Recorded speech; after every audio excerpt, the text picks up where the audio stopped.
ರಾಜೇಂದ್ರ ರಾಜಣ್ಣ ಕೊಲೆ ಸುಪಾರಿ ಪ್ರಕರಣಕ್ಕೆ ಸಂಬಂಧಪಟ್ಟಂತೆ ಎ1 ಸೋಮನ ಸ್ನೇಹಿತ ಕಾರ್ಪೆಂಟರ್ ಮನು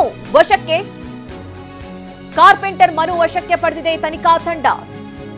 ಉಪ್ಪಾರಹಳ್ಳಿಯ ಮನೆಯಲ್ಲಿ ತಡರಾತ್ರಿ ಮನುನನ್ನ ವಶಕ್ಕೆ ಪಡೆಯಲಾಗಿದೆ. ಮನು ಬ್ಯಾಂಕ್ ಖಾತೆ ಮೂಲಕ ಸೋಮ ವ್ಯವಹಾರವನ್ನ ನಡೆಸ್ತಾ ಇದ್ದ ಅನ್ನುವಂತಹ ಮಾಹಿತಿ ಈಗ ತನಿಖಾ ತಂಡಕ್ಕೆ ಸಿಕ್ಕಿರುವಂತದ್ದು. 70 ಲಕ್ಷ ರೂಪಾಯಿ ಡೀಲ್ನ ಮುಂಗಡ ಹಣ ಖಾತೆಗೆ ಜಮಾ ಆಗಿದೆ. ಮನು ಖಾತೆಗೆ ಜಮಾ ಆಗಿದೆ.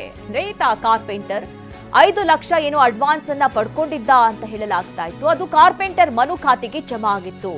ಹೀಗಾಗಿ ಮನು ಸೋಮನ ಖಾತೆಯನ್ನ ಈಗ ತನಿಖಾ ತಂಡ ಫ್ರೀಸ್ ಮಾಡಿಸಿದೆ.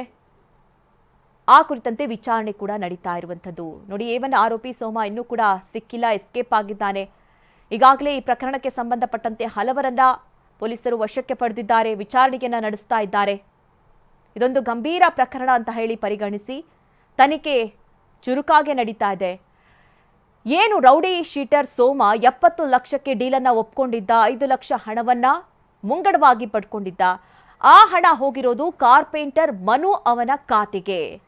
ಇವನ ಖಾತೆಯ ಮೂಲಕ ಅವನು ಟ್ರಾನ್ಸಾಕ್ಷನ್ ಅನ್ನ ಮಾಡ್ತಾ ಇದ್ದ ಅನ್ನುವಂತಹ ಮಾಹಿತಿ ಈಗ ತನಿಖಾ ತಂಡಕ್ಕೆ ಸಿಕ್ಕಿರುವಂತದ್ದು. ಹೀಗಾಗಿ ಮನುನನ್ನ ತಡರಾತ್ರಿಯೇ ಪೊಲೀಸರು ವಶಕ್ಕೆ ಪಡೆದಿದ್ದಾರೆ.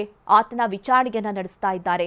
ಸದ್ಯ ಪುಷ್ಪ ಹಾಗೆ ಗುಂಡನ ಪ್ರೇಯಸಿ ಇನ್ನಿಬ್ಬರು ಯುವಕರು ಸೇರಿದಂತೆ ಹಲವರನ್ನ ಪೊಲೀಸರು ವಶಕ್ಕೆ ಪಡೆದಿದ್ದಾರೆ. ಅವರೆಲ್ಲರ ವಿಚಾರಣೆ ಈಗ ಒಂದು ಹಂತದಲ್ಲಿ ನಡೆದಿರುವಂತದ್ದು.